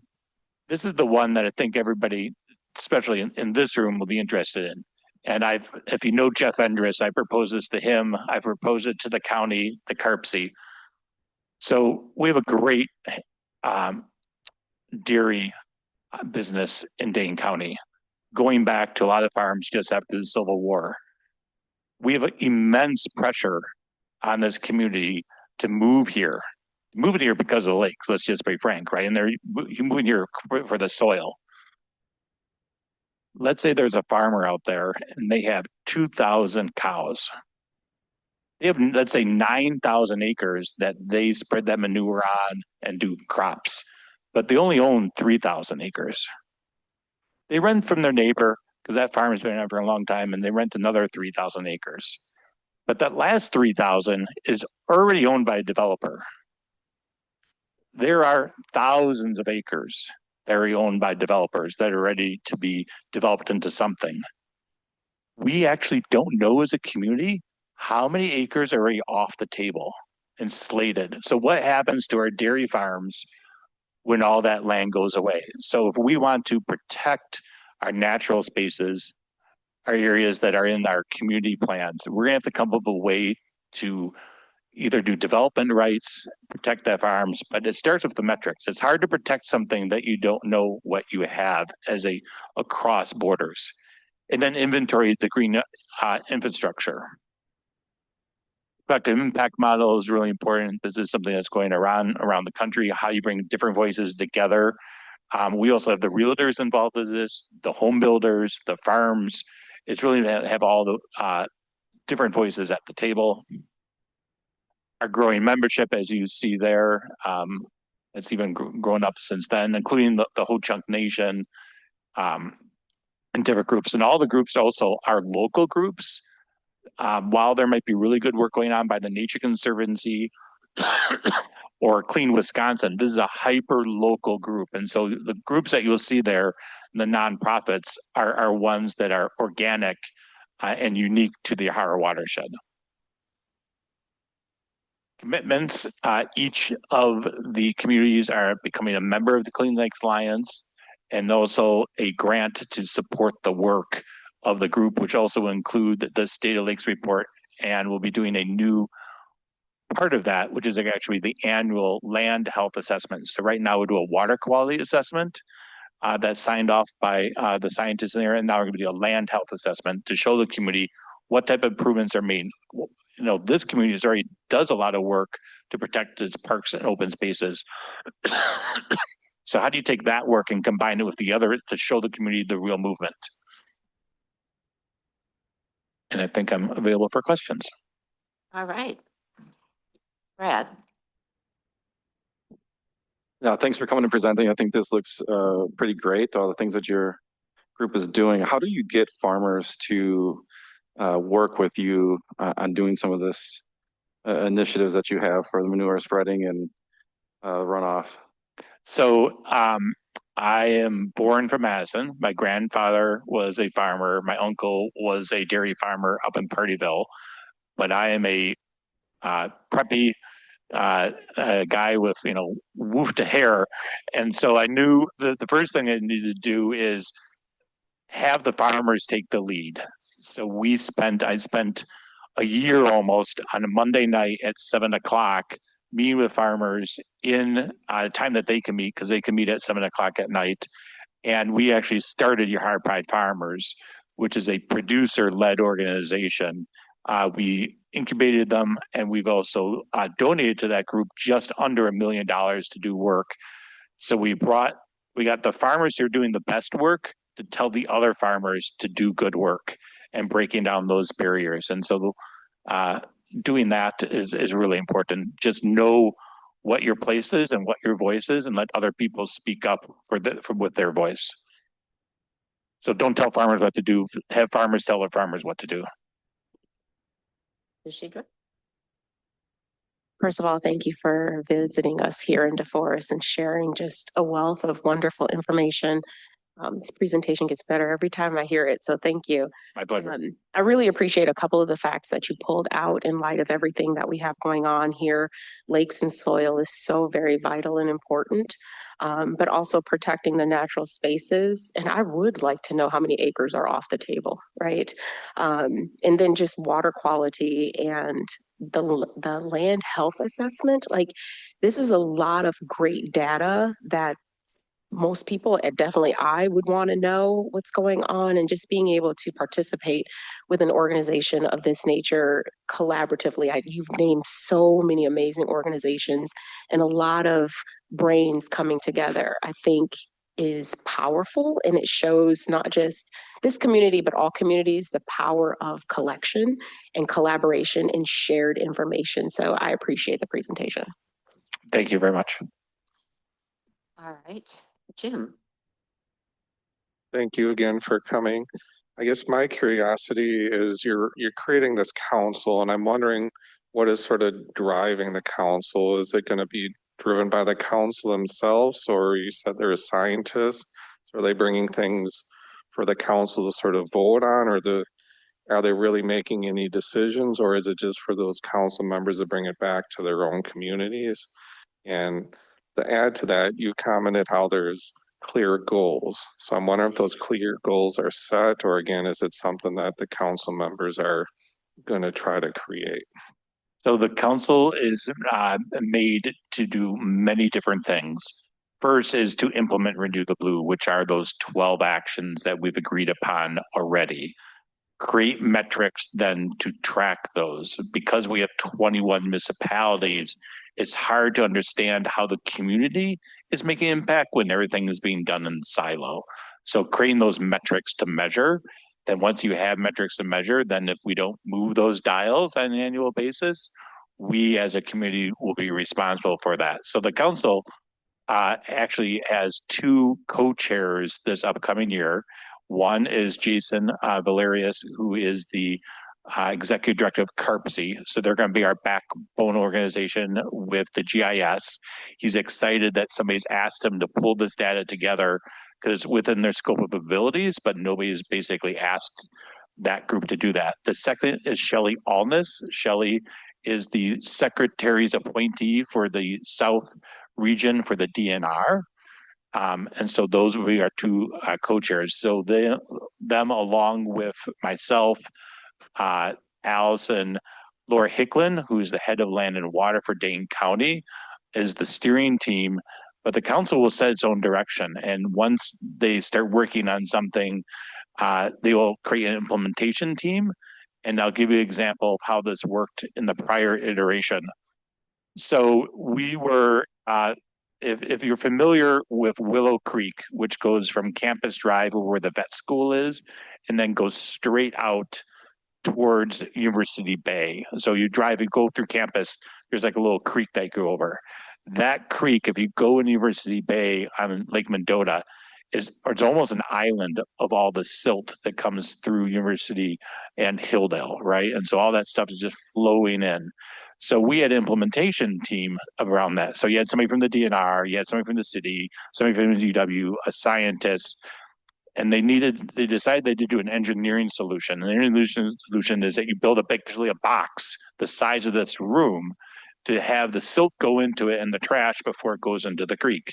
The problem was that the DNR does not let you remove land from a creek because of the spacing. It's very tight. So you had a creek, the biggest stormwater outfall, which started the creek, but a long time ago was a creek. So the regulations really didn't allow this to happen, but DNR was in the room. They were able to talk to UW, they were talk to the county, they were able to talk to, and they all moved and cooperated and figured out a way for it legally to happen. And then the county said, well, we can do a grant for stormwater improvement in this budget. And then Greg Fries from the city of Madison, well, I can do it because it's actually in the city of Madison or the UW, and they figured that out. And then somebody else figured that out. And so, with Zoom technology, it's all great. But when people can talk and be in the same room together, and no offense, but not under government regulations, but under a nonprofit regulations, that team building can happen and you can solve solutions. So some of it's going to be very indirect action that happens. But I think the passion for our watershed, our streams, our agriculture is really strong. And you're going to be self-guided. So if Jim, you're going to be one of the delegates, and then somebody else from your community, you're going to be able to actually direct. That's that collective impact model that's being designed so that the council will under the framework will sort of guide what they want to do. And it's a hands-on. So if you want to do an implementation team around updating your ordinance of how a citizen could do a rain garden, just raise your hand and Middleton will join you. And then one of the cool things is that you could have the same regulation or ordinance of how you build a rain garden in DeForest as Windsor and as Middleton, so that everybody can do the same thing no matter where they're living and get that sort of across municipalities. I hope that answered your question. You answered it very well. Thank you. Thank you, Jim. Okay, any other questions? So what you're asking for us to do tonight is to approve the resolution, which would then automatically have us paying those fees?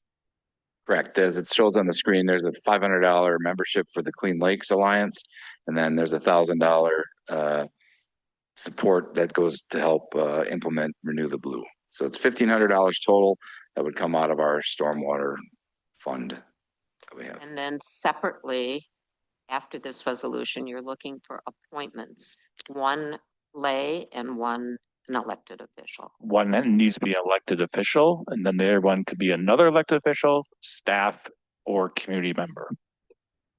All right. And not necessarily making the staff recommendation or the trustee recommendation tonight. Whatever you would like. I'd like to make a motion to approve the resolution 2026-0. Just kidding. On 8.2, I'd like to make a motion to approve resolution 2026-009, a resolution approving village participation in the Renew the Blue Council. Second. Motion and a second. Any further comment? If not, all those in favor signify by saying aye. Aye. Opposed? Motion carries. We'll work on those appointments. People. Thank you. And the public is also welcome. Tomorrow night, we're launching the council. The county executive is speaking, and I'm doing a panel discussion with the local mayors. So it'll be lots of fun. Thank you. All right. Thank you. Thank you for your time. All right. Moving on to item 8.3, a resolution 2026-010, resolution authorizing village president clerk to execute an intergovernmental agreement for fire station construction and cost sharing with the village of Windsor. Al and I will kind of help with this, but so will Chief. So feel free to come forward in case there are questions.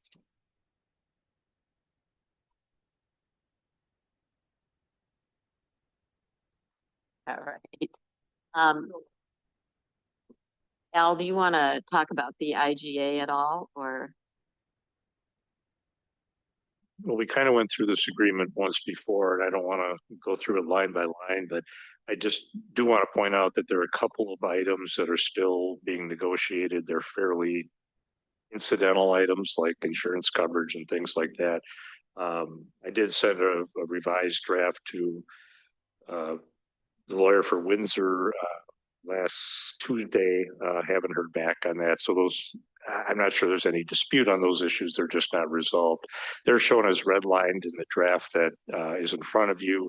The resolution provides that those remaining issues can be resolved. Jane can sign off on the contract once Bill and I have both approved the final language on those issues. And this is an important step in terms of moving forward on the second station. Are there questions on the intergovernmental agreement? If not, I would entertain, oh, Brad? Sorry, the one question I had is if this is being built in Windsor, why is DeForest responsible for 57% of the funding for it?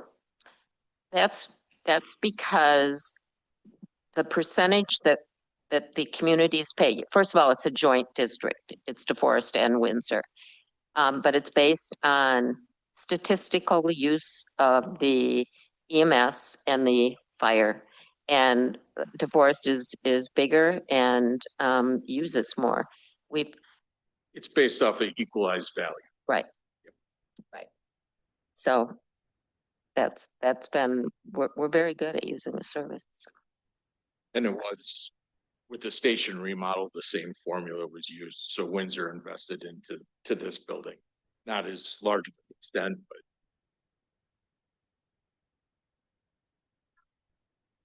So, like I was saying, both projects were moved, done the same way. Yes, Al. And just to clarify, it's not apples to apples. The way the DeForest building was done, when the remodeling was done, the cost of that remodeling was added into a lease that the village had with the fire district. The fire district is contributed to 57% DeForest and the rest by Windsor. So in effect, each lease payment was paid 57% by DeForest. In doing the second building, the numbers people decided it made more sense to do it as a capital expenditure rather than an ongoing operational expense of paying rent. So with this agreement, both buildings are basically going to go to no rent, but capital contributions. That's why there's a big chunk of money that would come from DeForest up front here. Okay. Yes, Jan. On the memo on page 2, the chart regarding the impact fees. First of all, what are group quarters? That's what Well, I'm just looking at the memo. group, There's the chart with the impact fees. That would be a question for Bill Chang. I do not know what group quarters are. Is he still here? that would be like CBR, It'd be like what? community-based residential facilities, nursing homes, that type of thing. Oh, okay. Okay, and then secondly, why under the commercial industrial section are the impact fees based differently for DeForest and Windsor?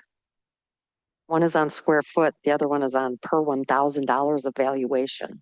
Why is that? Each municipality has to do their own impact fee ordinance. That's based on a needs assessment that is done by the municipality. When we had ours done, the people who did it came up with that formula. Windsor did it separately and came up with a different formula. Gotcha. Thank you. Yes, Brad. And on that's for new homes or new residents being built or all existing? It's a fee that's paid as the condition of development. Getting a building permit, you pay the fee. Okay. Bill Chang. It's just gonna note that I'm still here, to answer questions, but I think the group did a good job. All right, good. Thank you. All right, other questions or comments on this? If not, I would entertain a motion to approve the resolution 2026-010. So moved. We have a motion.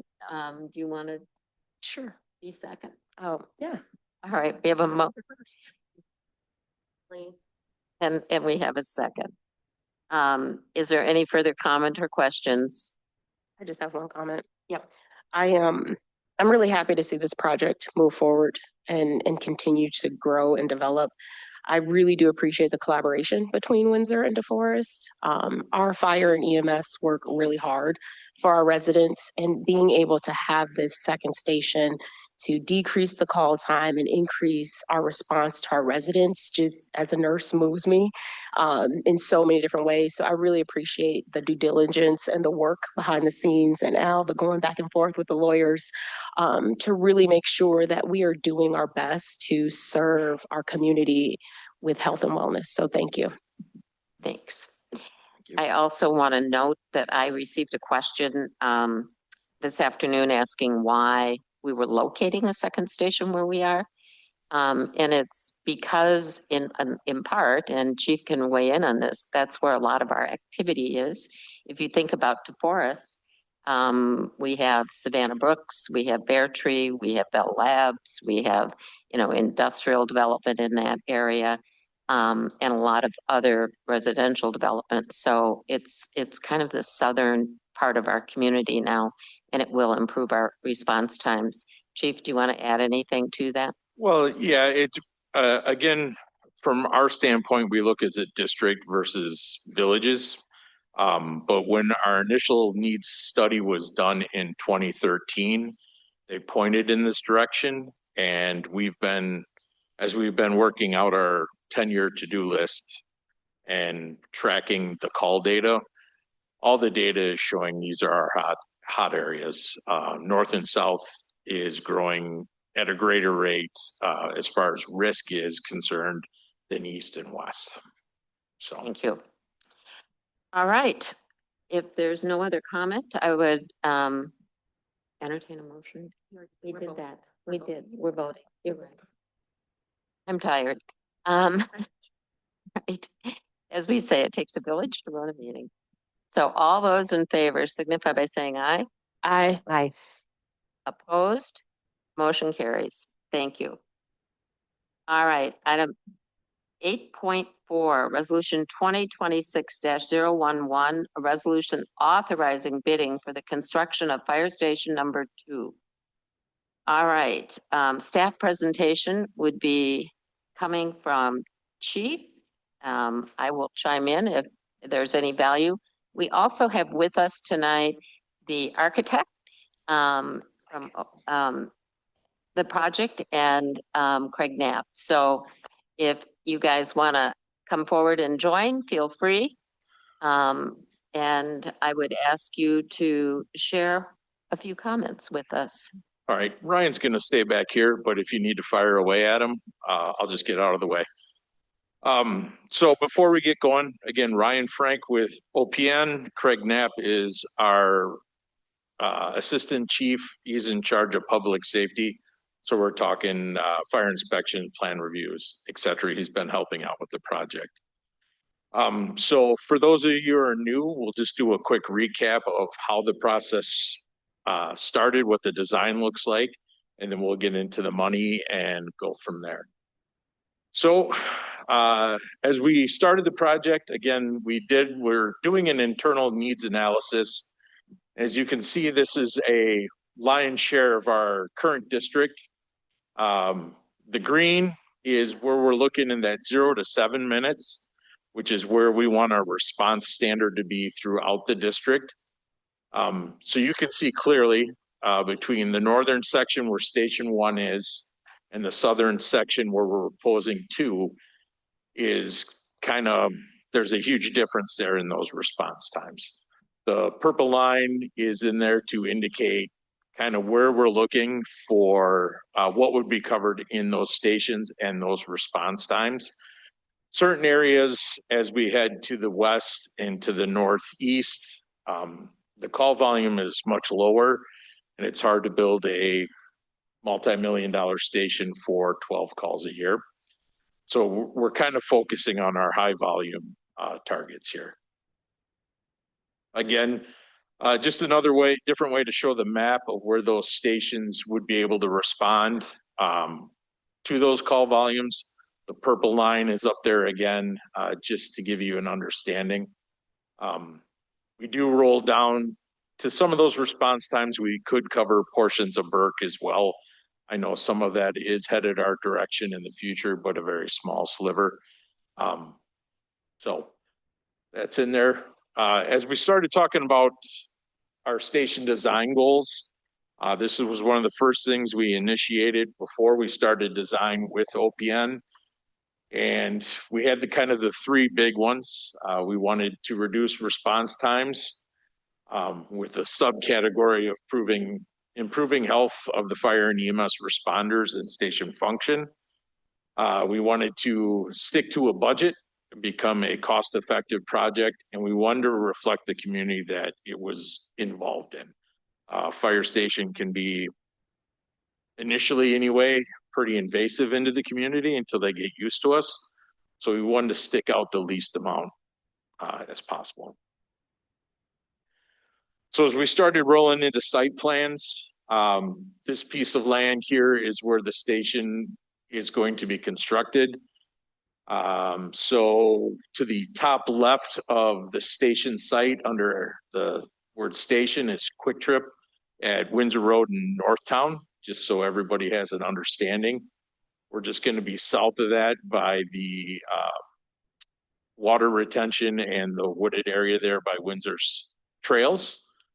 So as we laid out the site outline itself initially, we wanted to be sure we had a public, an active, and a private zone. The private zone is kind of facing away from public, where you'll see the offices, the training, the living quarters in that area.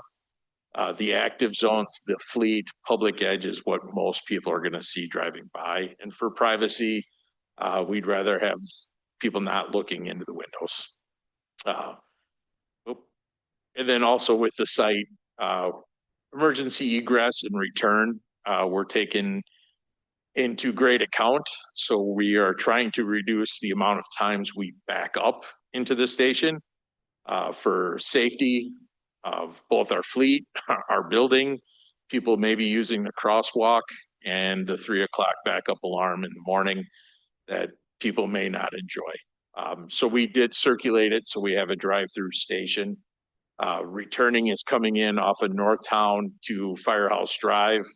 Exit is either way on Northtown there. Just another look at it, kind of bottom right would be the public entrance, and we'll get to some more pictures on that. That's just kind of how the site is laid out. We threw in some trees and some fluff in there, so you get a good idea of what we're looking at.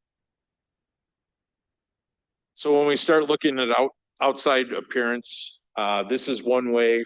You're kind of looking at it from Northtown, but what you see is the public vestibule on the bottom there with the public parking. That is a secure room, so people will be able to come in, ring the buzzer, and if we're not in the station for whatever reason, they won't be able to go farther into the building. We are still throwing around the idea of that being a panic room. So if somebody came in and hit the button, they could lock themselves in until safety. We're working on that. That's a little farther down the road with our security contractor. Well, what you're kind of seeing, the flagpole and these outside signage is just concept. By no means is that firm yet. But this is kind of the look. It matches kind of the construction in the area. You see a lot of glass. We're trying to utilize natural light to heat the bay and the offices. Right now, a major money suck for us, for lack of a technical term, is heating our apparatus bay. We have very few windows, and we use the tube heat from the ceiling. And as everybody knows, heat rises, so heating from the top of an apparatus bay is not the most cost-effective way. But again, another view from the Northtown. This would be the public-facing view. So you're looking down from Windsor Road down Northtown into this. We did reduce the size of the hose tower to be less visual throughout the community, as now we've got a 3-story hose tower, and we got that down to a 2 to kind of match the roof line of the building. Another view, again, you're going to see training and storage up in those little windows across the top, but the public won't get a clear shot into the station. Backside, not much different here. It's just you pull in, the doors open, the truck drives through, and then we're ready to go. From this view, you will kind of see, this would be from, in theory, 51 looking into town. So the Windsor would be kind of back against this side. But you'll see the workout facilities. The training room is on the first floor. Upstairs is the day room, where the kitchen and those items are located. A big portion of employee mental health is using and utilizing the scenic views and the daylight and being able to cycle people through their normal patterns as much as we can. Sleep deprivation is a large problem in the fire service. Circling around, this is kind of where you're going to see that private view. The wooded area and the path runs along the backside here. Again, you have public outdoor space, you have the training room, and the sleeping quarters will go down that backside of the building. Again, security is a large focus of our staff, and getting people in a safe spot that they can enjoy the outside was key to us. We do have people staying and living at the station for up to 3 days at a time. So making them safe and comfortable is the #1 priority. So externally, that's kind of what you're looking at. Inside, as the floor plan lays out, so you would be looking, bottom side is Northtown, top side is 51. We have 3 office spaces. We have the main workroom is across the bottom there. We have a reception area. We have the fire inspector's office is going to be out of this building. There'll be a spare office for whatever may happen in a day. If I post up at that station for a day, I'll have a workspace, or whoever's coming and going. We have the conference room, training room, workout facility, all located on the first floor. And then when we go back from the initial planning, you're looking at the hot zone to the left, which is where all the gross decon is done. You move inwards, you're looking at the yellow zone or the decon showers for personnel and duty wear. And then you enter into the far right side of the station, and that would be the green zone. So you can't come from a structure fire without hitting two different showers into the living zone. And again, cancer reduction drives all of that. And when you go upstairs, oh, sorry. These are some of the design concepts. I don't think we're not in internal design 100% yet, right? For like colors and whatnot, but these are some kind of concepts of what you would see on that first floor. The second floor is all green space, so you can't come from a call and enter this area without at least taking a shower or changing your clothes. So upstairs is a lot of mechanical and IT rooms, storage, but to the far right is where you're looking at the living space. So we have the kitchen, the secure sleeping quarters, which are not gender specific, so they're universal rooms. We have the officer quarters upstairs, where the reports will be written at 4 a.m. The unisex bathrooms, and then we have gear storage and laundry upstairs. So we are pushing that when a member comes in to work, they're not in uniform. They change into the uniform when they get there. They store their clothes to take home. Their bedding stays at the station. All those things that can trap those carcinogens stay at the station. And when the members leave and go back to their families, they're not taking gear that may be contaminated back home. So that's why you see multiple washing machines. You know, we don't want to be washing bedding where we're washing bloody clothes. Again, this is kind of what it's going to look like upstairs. Just some concept drawings. Well, you go right into cost. Jeez. Everybody, this is what it looks like. Now we'll go into cost. So initially, well, let's start it out. We don't know true cost until we actually go out to bid. But our design team and Windsor's contract construction manager went through and put together kind of a cost comparison. I would say these are conservative numbers, but they're also kind of in that middle range of what a fire station's going for at this time. So, you know, we have the construction cost, design cost, construction management costs, FF&E, which is mostly furniture and those types of things, the contingency, and then the total project cost. And we'll go through and we can break each one of these down for you. So we actually hit first bullet point. The design cost of the $706,500 is already been paid or is in the process of being paid. That's not an additional cost. That was phase 2's approval. The construction management fee is the service that Windsor uses as the advisor to their staff. Lists in here that they're the general. They're not technically the general. They advise staff and communicate between staff and the general contractor. So again, construction will be handled not by the fire department, but by the Village of Windsor. Furnishings, we talked about. This area here may not be covered under the impact fees, which is both current and future funds for the impact fees is how DeForest is planning, or I was told was how they're going to plan on paying for this project. Furnishings would not be covered under impact fees, so that might be a separate category in the future that we might have to come back to you. The contingency plan is normally 10% of the project cost. We plan on using very little of that, working with our architect, and the last year of meetings we have had to be sure when we go in with the plan, we are ready to go. Proper planning, we are not rushing through this planning process. As much as some days I would love to, This has been a very long process.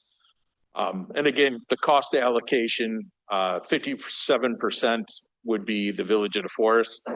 And I know Carol's going to yell at me because it's not exactly 57%, but I don't know the current decimal points to the 10th power.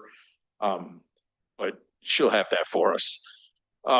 So you're looking roughly $7,563,300. I say that. Yeah, thanks, guys. That number. Yep, 7.5 and some change. Timeline, just so everybody knows, we're at the green. This is kind of how we're looking to go at it. We're hoping to go to bid in March 20th would be the last scheduled meeting, or the 19th is the last scheduled meeting with the Village of Windsor. So I believe their plan is to go out for bid on the 20th. OPN has got to work on some construction documents for that process. The bidding will close on the 16th. Contract should be awarded in May, and they do have the anticipated completion of 13 months falling somewhere in July of 27, which would be a little behind our initial plan, but that number's been pretty solid for about a year now. That's anything. In relationship to the numbers, I just wanted to thank you and congratulate staff. They worked hard to keep the costs down on the project and cut out a lot of things, and that's really appreciated. It's still a very efficient and nice station, but the cost is reasonable. Yeah. So thank you. We've tried to limit. We had some things that we wanted, but weren't necessarily needs. And then as those prices started coming in, some of them were no-brainers. Like our flooring choice was, I think, how much was that first cut? $75,000 just by changing the floor. So that's easy. Yeah, thank you.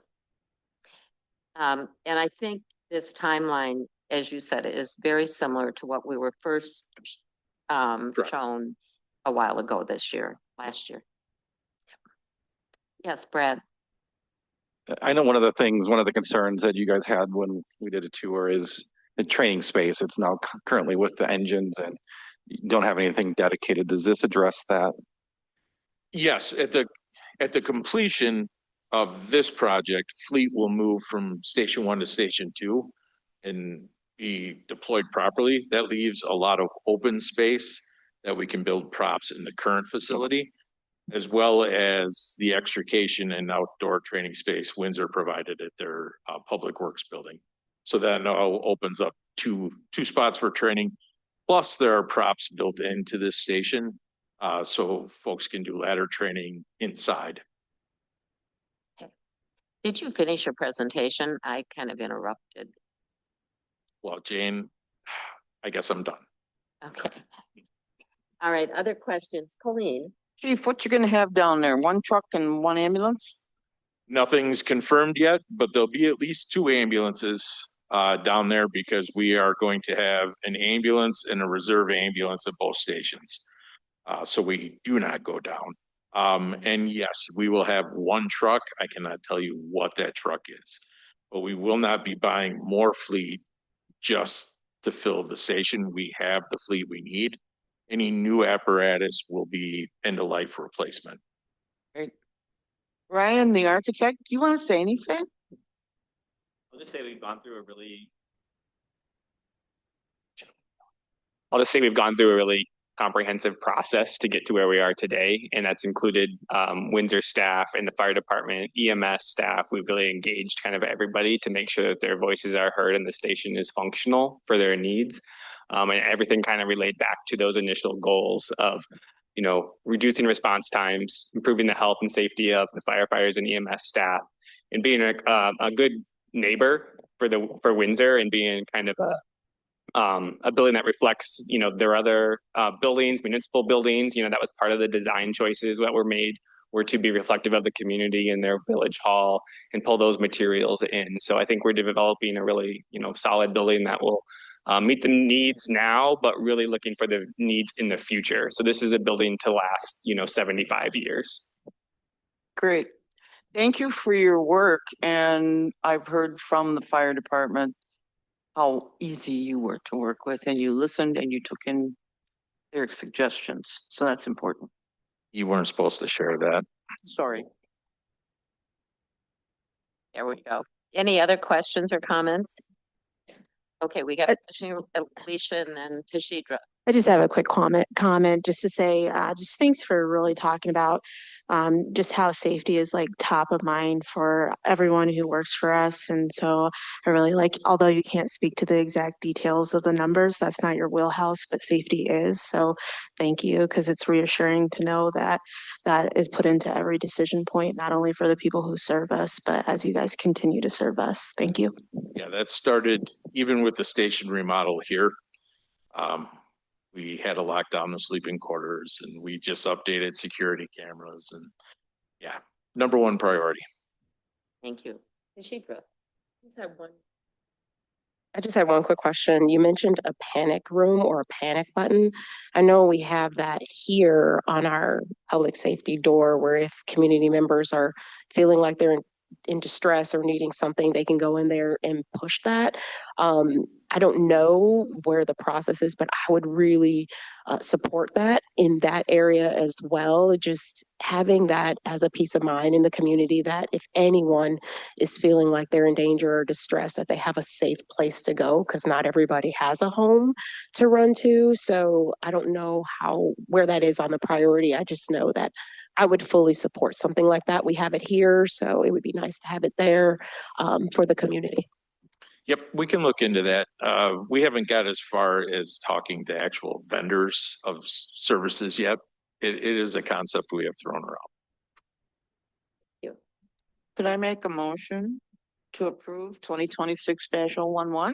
Second. A motion and a second. If there's any further comment, otherwise, all those in favor signify by saying aye. Aye. Aye. Opposed? Motion carries. All right. Thank you. Thank you. I know that was a good presentation, so we appreciate it. Okay, then we have no registered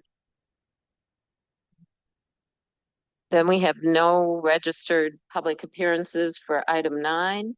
So I would note your check register was in your packet. Committee, commission, and board reports were in your packet. I don't have anything additional to add tonight, so I would ask that unless there's other business, I would entertain a motion to adjourn. Motion to adjourn. Is there a second? Okay. A motion and a second. All those in favor signify by saying aye. Aye. Aye. Opposed? Motion carries. We're adjourned at 7:36 p.m.